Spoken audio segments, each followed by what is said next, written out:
Welcome to the Story Apothecary, a podcast filled with healing and medicinal stories. My name is Nana Tomova, and I'm a traditional storyteller and a pharmacist, and stories are medicines which I dispense. In this podcast, you'll find my prescriptions of stories for the body, mind, heart, soul, and for the earth. So I invite you to join me as we enter the healing world of stories together.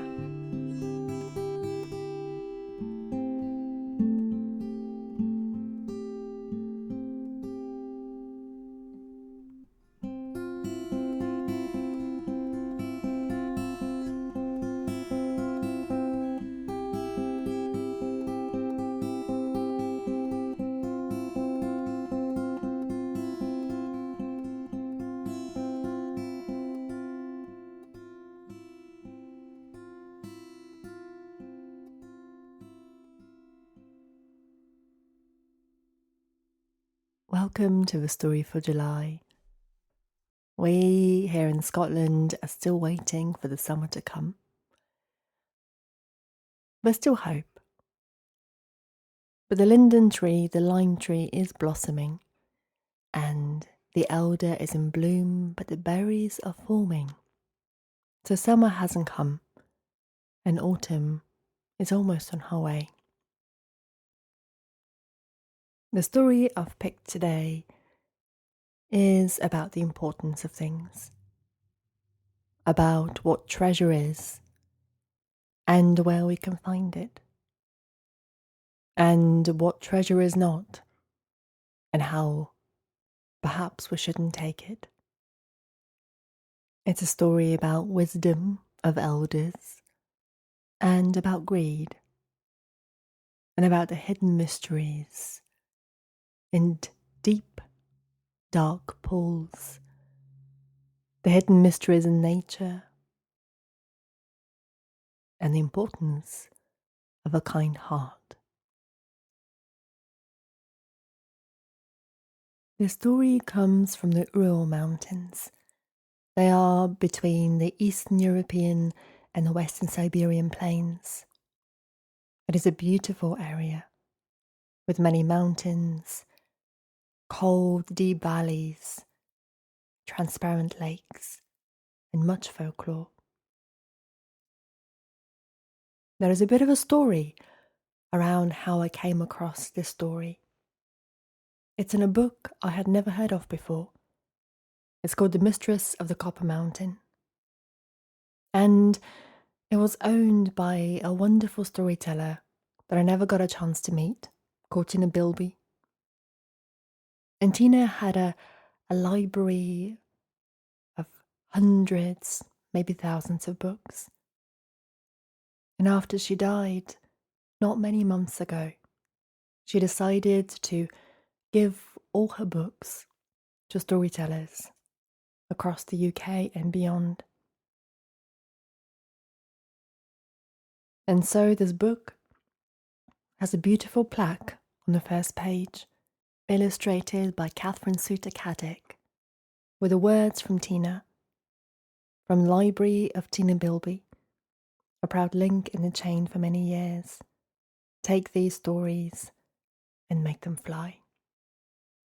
And I came across this book because my teacher Shona Lee had brought a few books at last year's residential course of Wildwoods.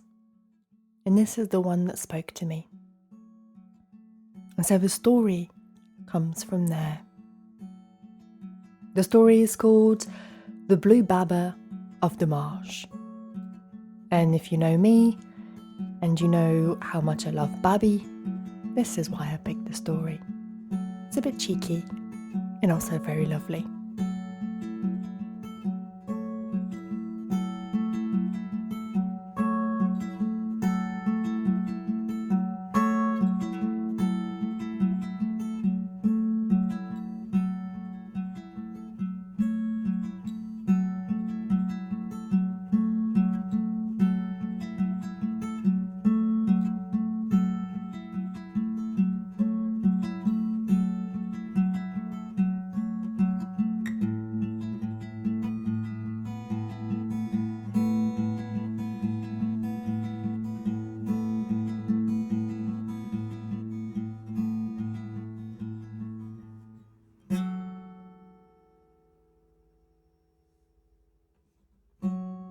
a certain village, there lived a young boy called Yuri. He was all alone in the world. He hadn't always been that way, but life was tough and full of grief and illness, and he had buried every single person from his family, until he himself remained like the last tree in a woodland.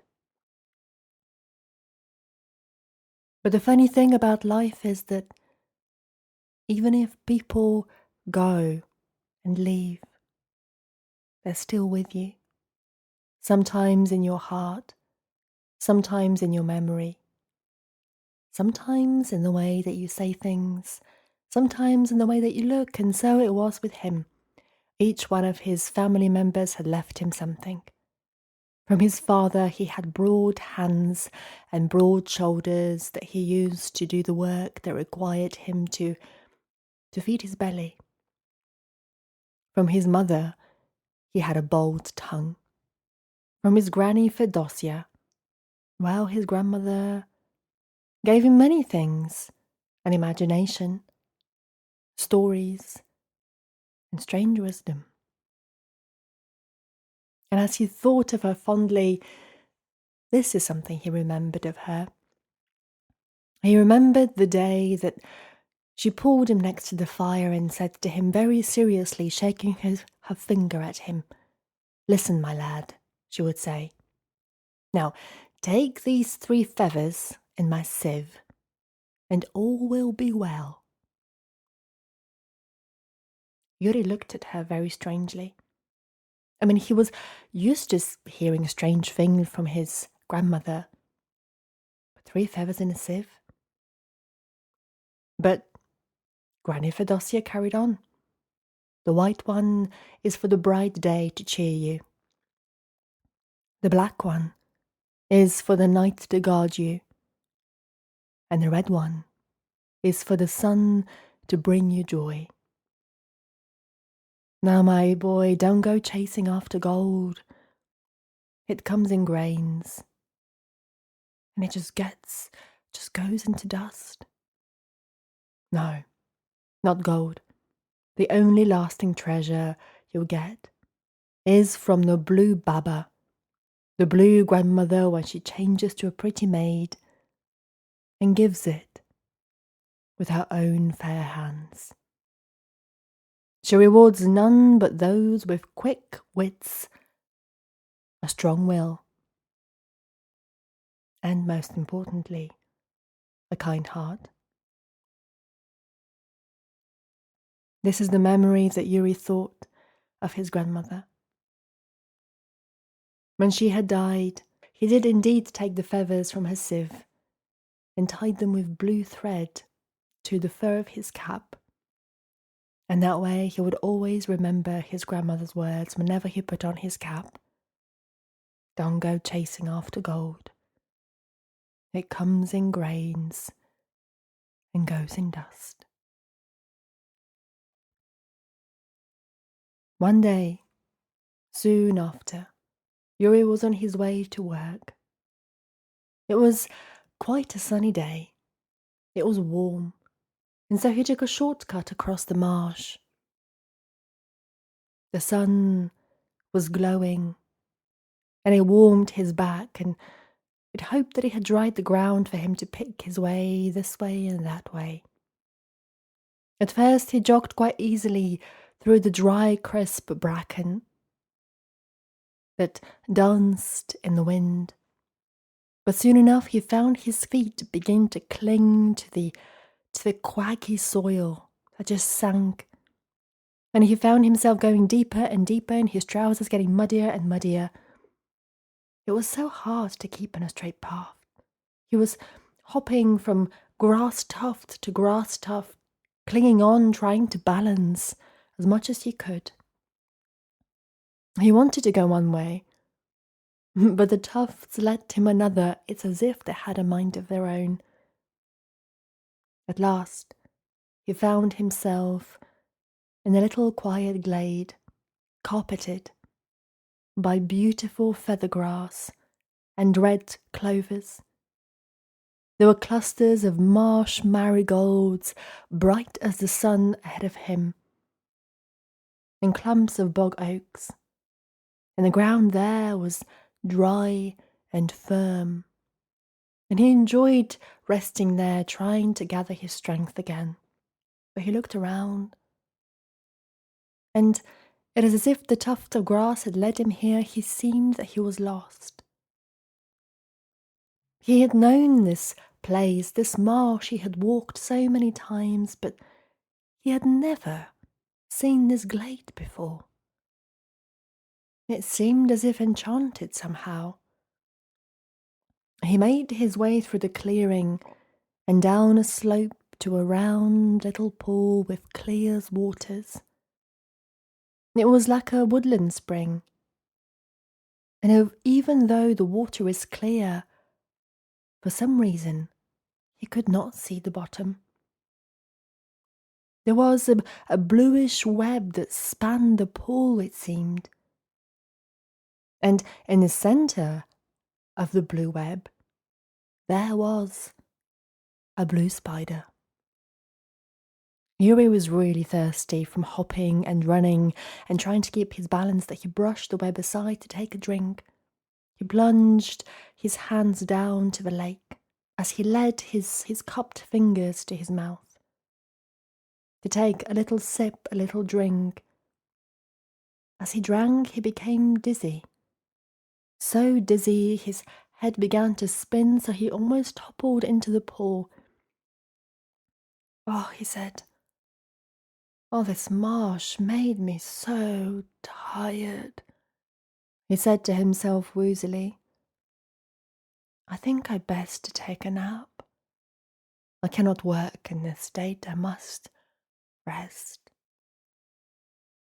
And so, listening that he needs to rest, like many of us have forgotten how to, he struggled to get up, but found he had barely enough strength to crawl up to the slope. And just then, he saw something at the edge of his vision. He stared. It was strange. It was a little old woman that was rising from the middle of the pool. By little, really, she was little. She was not as even taller than his knees. She had a small dress made perfectly, which was blue.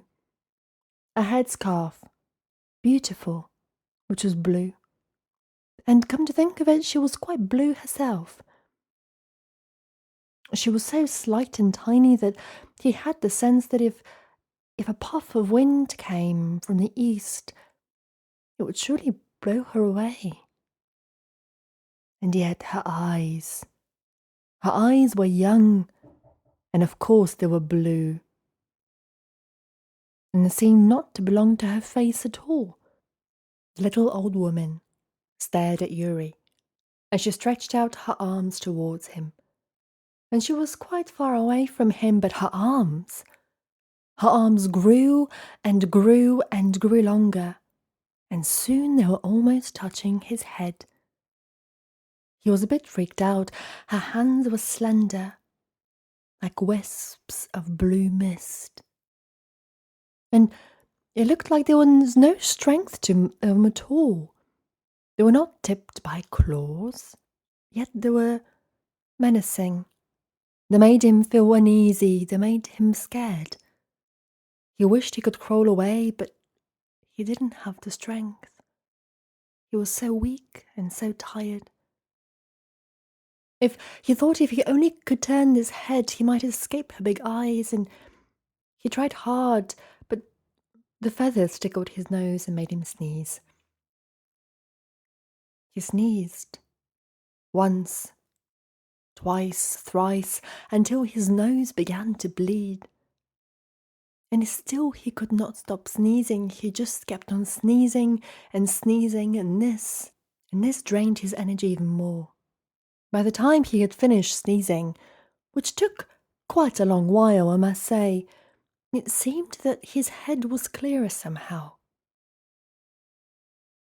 He scooped up his cap and he scrambled to his feet, looking this way and that, and there was the scrawny old woman hovering over the pool, shaking with rage and incandescence. Her arms now reached to Yuri's feet, but she could lift them no higher than the ground. He gave his nose a hard, good blow after all the sneezing, and he said to her with a smirk, "Too bad, old woman. I'm too clever for you." And then he turned on his heel and went to go back. But she called after him, and her voice was clear and as tuneful as a young maiden. "Don't crow too soon," she said. "Next time, I'll have the head off your shoulders." "No fear," said Yuri. "I won't be coming back this way." "Ah, you're scared, you're afraid," she babbled so gleefully. With that, he stopped instantly. He was not going to be called afraid. "If I were to return," he said, "I'd come here just to spite you and draw water from your pool for no other reason." And with that, the old woman began to laugh and to cackle. And she began to tease him. It wasn't difficult. "It's only thanks to your granny Fedyosa that you escaped me. Her feathers won't help you next time. My hands will drag you down to the bottom of the pool. There is not a single man alive that can drink from my pool." Said Yuri. "We'll see about that. I'll be back on Sunday." And he turned on his heel and he walked. And Yuri went on his way to go to work, marking the path so very carefully. He thought to himself as he almost skipped to work, found with his new energy, thinking about all the curious, strange things that had happened to him this morning. "So that's what she's like," he thought. "The blue baba of the marsh. The one that my grandmother warned me about. A real sorceress, with the eyes of a maid and the voice, a voice like the clearest of crystals. I'd sadly like to see her turn into a girl," he thought. "That will be a strange, funny sight." Now Yuri had heard much about the blue baba from his own grandmother. And many tales were told in the golden fields. She was well known. She was spoken of. Warnings were said about her. It was said that folk might see her in the old mines in the marshes. They said a fortune was to lie beneath the spot where she sat. They said that the person could shift her would claim a gleaming pot of gold and precious stones. And of course, when it comes to treasure, many have tried. But they either returned empty-handed, or they never returned at all. A long time passed, and it was dusk before Yuri arrived at the goldfield. He said nothing about the blue baba. Not a single word he uttered. Instead, he pretended he had been busy arranging his grandmother's affairs, for it hadn't been so long before she passed. And he showed the 3 feathers. The white one, as she had said, for the day, the black one for the night, the red one for the bright sun. One of the workers who worked with Yuri, Kuzma, had heard this, and Kuzma decided that he would like to have the feathers for himself. He believed that they were magic, they had power, and that night when Yuri was asleep, Kuzma stole them from the fur cap.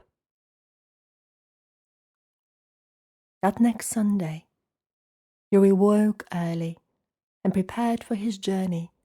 He'd promised he'd go back, and he wasn't going to show that he was scared. He was going to go there.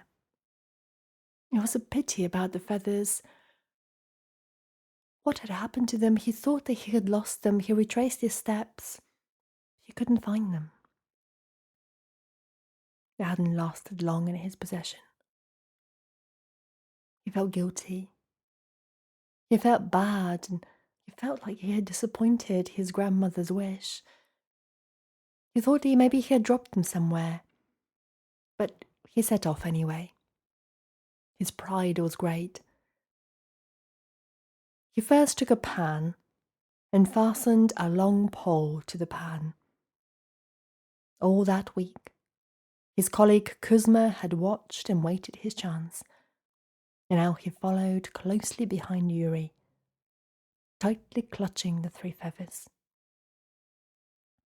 It took Yuri some time to trace his steps back to the glade, but when he finally arrived at the pool, there was that little old blue woman waiting. "So the cock sparrow's back again, is he?" She trilled and laughed. "And he's lost his granny's feathers. What'll he do now, I wonder?" She stood a little to one side and did not reach out for him this time. She watched and waited. There was a thick mist hanging over the pool, like a blue shroud. Yuri took a long run down the slope.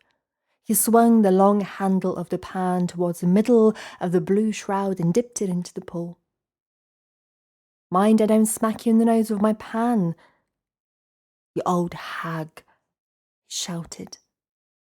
He scooped up a panful of water, but he found it so heavy that he could hardly lift the pole. The little old woman laughed and cackled, showing her young white teeth. "Come on, then. Come on," she mocked. "Just try and pull out your pan. Let's see how strong you are, how much water you can sip." And he tried to put all the force into the next effort with the strong arms and the broad shoulders he had from his father, but he struggled to tip it over the old woman. He struggled so much the pole snapped in two and he spilled all the water back into the pool. She began to laugh even louder. She was, with her hands on her hips, rocking backwards and forwards, giggling like a young maid. Her laughter carried across the pool, across the glade. Yuri was upset now. "You wait, you old woman. I'll drown you yet," he said. Then the old woman stopped cackling and grew serious, her face grave, cold like stone. "Well, that's enough," she said. "We've had our fun. I can see you're a bold fellow. Come when the moon is full, and I'll show you treasures of every sort. You can take away all that you can carry, and if I'm not here by the poolside only, you have to say, 'I've come without the pan,' and all that you desire will be yours." Yuri smiled. He remembered the words of his grandmother. "The only treasure I seek," he said, "is to see you as a young woman." "Well, now, we'll see about that," laughed the old blue baba. All this time, of course, Kuzma, the thief, was watching and listening. He thought to himself, "I must get back to the goldfield before Yuri does. I'll prepare some sacks and I'll carry off all the treasure that I can find, that I can carry on my back." And Kuzma hurried off. And meanwhile, Yuri turned for home. He made his way gently across the marsh, He hopped from clump to clump until he arrived back at his old hut. There he was surprised to find that his grandmother's sieve was gone. He wondered who could have taken this sieve. It was really quite worthless, apart from to him. It meant something to him. A few days passed. Yuri could not get the blue baba out of his mind. At night, he dreamed of her. She possessed his dreams, and as soon as he closed his eyes, there was her face, there was her laughter, there were her strange hands. And by day, as he worked, he mused about her. There she was, those blue eyes that haunted him, that her flute-like voice disturbed his thoughts. Come, when the moon is full, come when the moon is full, and I'll show you treasures of every sort. At the end, Yuri made up his mind to go. At least, though, see what kind of treasure there is, he thought. And with luck, she might even appear as a young maiden, just like my grandmother had said to me. With summer approaching, the nights were shorter and lighter, the moon fuller and brighter. And one day, word went round the goldfield that Kuzma had vanished. Just like that. They hadn't seen him for days. There was a search party sent, but there was no trace of him.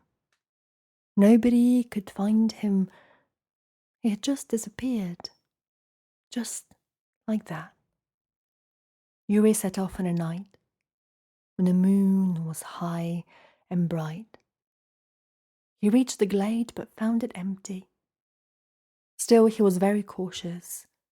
He did not descend the slope.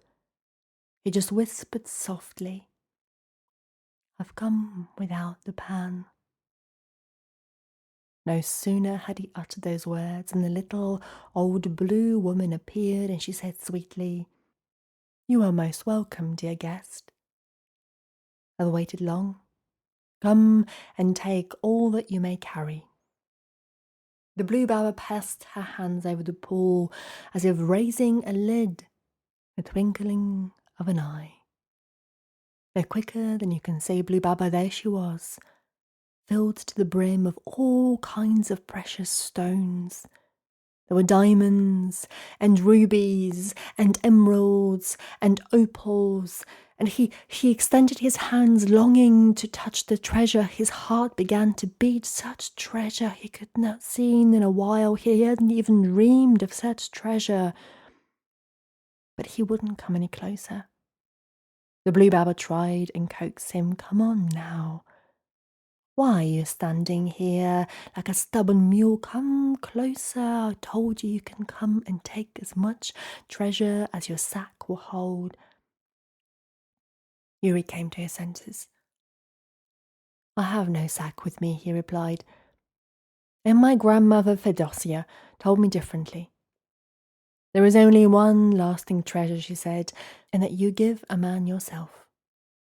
"Well, I never," the old blue baba replied. "So you want it all brought to you on a golden tray, huh?"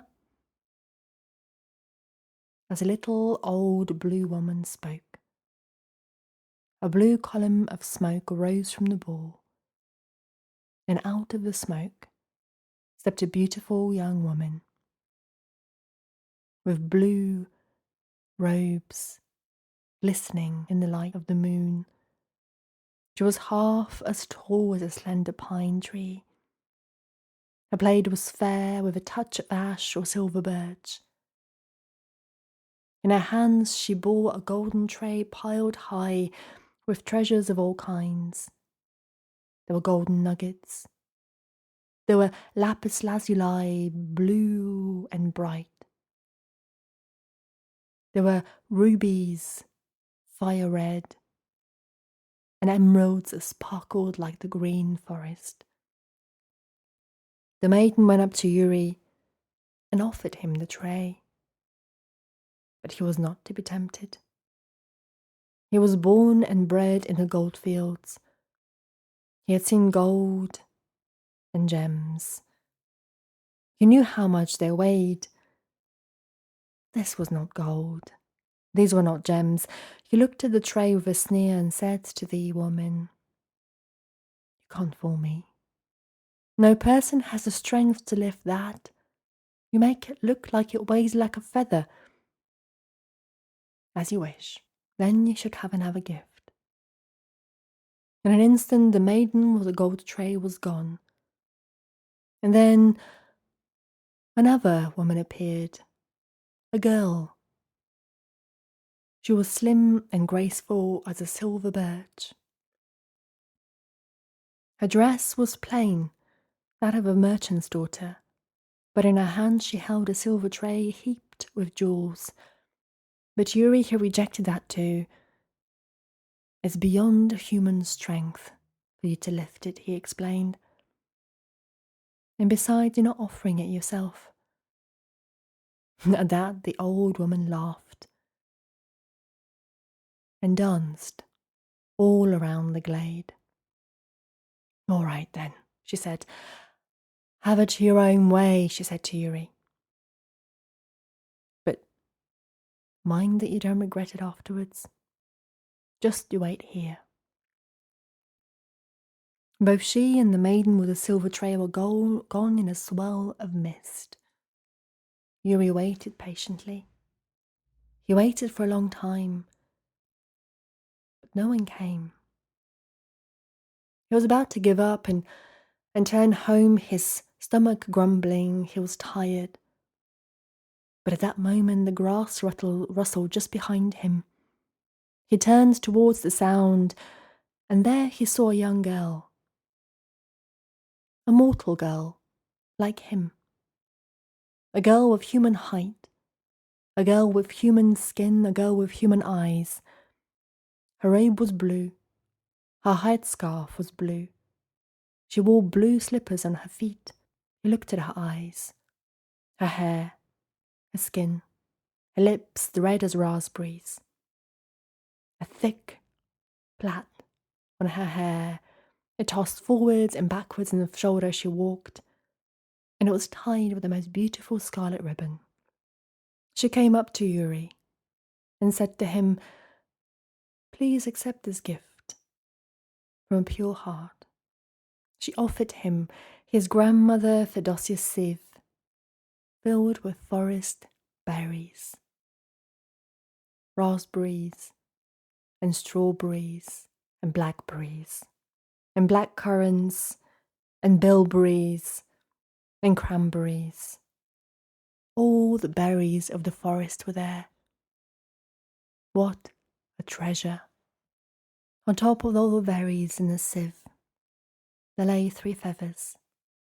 One was white, one was black, one was red, and together they were tied with blue thread. Yuri took the sieve of berries, but stood if it was lost. Where had she come from? How had she picked all these berries at that time of year? Who was this girl?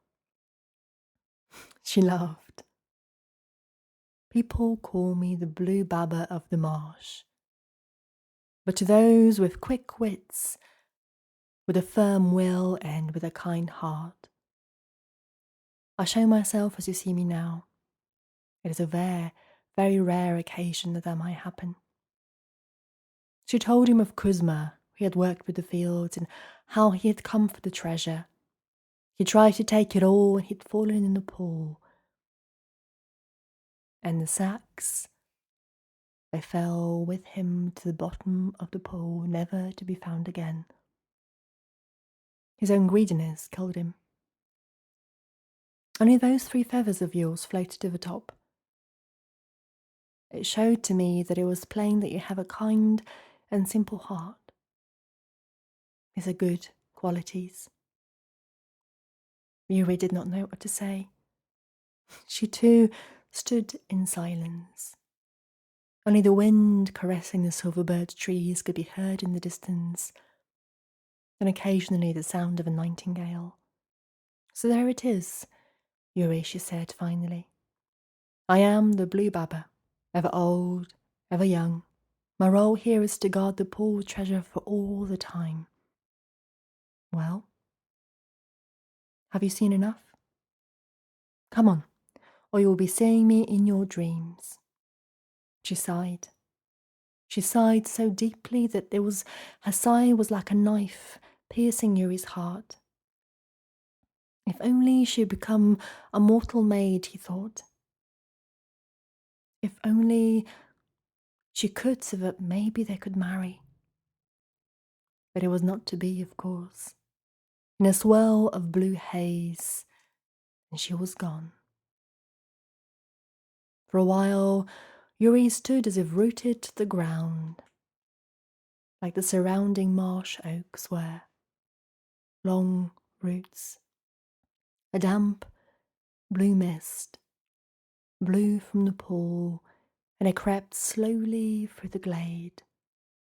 And only did he turn for home, clutching his sieve of berries. It was finally dawn when he arrived back home. And as he entered his hut, the strangest thing happened.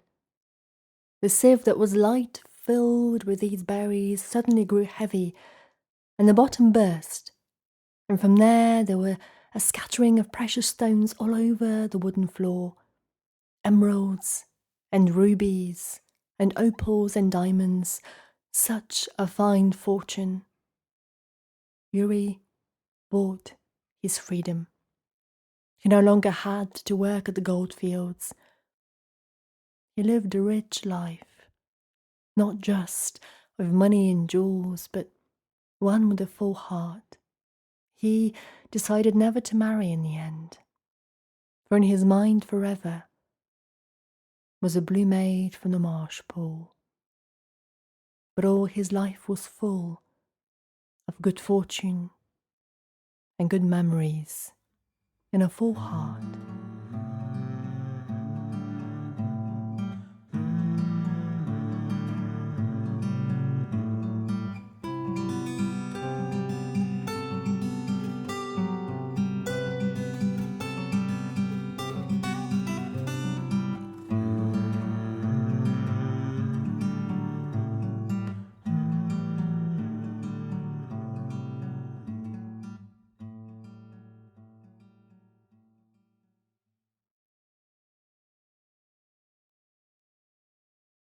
This is a fairly recent story as far as stories go. It's based likely in the 18th century, which is when gold mining in the Ural Mountains began. And it's a story that speaks of important things, which are as important today. Don't prioritize man-made treasure over the land. It is a warning tale. Those that drown due to greed, and those that follow the wisdom of their grandmothers, with the light of the day, the darkness of the night, the brightness of the sun, a blessing, always to protect them. And this is true as today, as man trying to mine the land as much as possible, as it was then, really not that long ago. 200, 300 years is nothing. Nothing. In the history of the earth, it is like a grain of sand. It's a wonderful tale. Recent, and yet it's got an older kind of magic feel to it. I hope that you've enjoyed it. And I hope that it keeps bringing gifts like stories do for a long time. And if you do enjoy this podcast, share it with your friends. Send a story to your friend. Share it with others on social media and tag me in. And also, you can buy me a coffee on Ko-fi. Have a wonderful rest of the weekend, the month, and see you soon.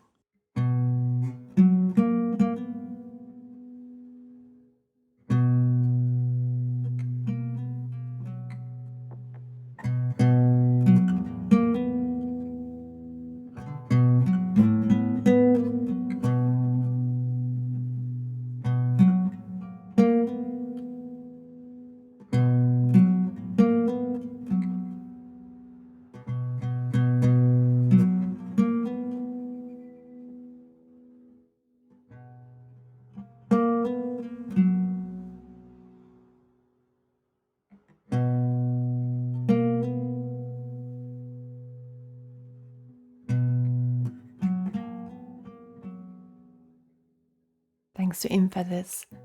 This beautiful music, as always.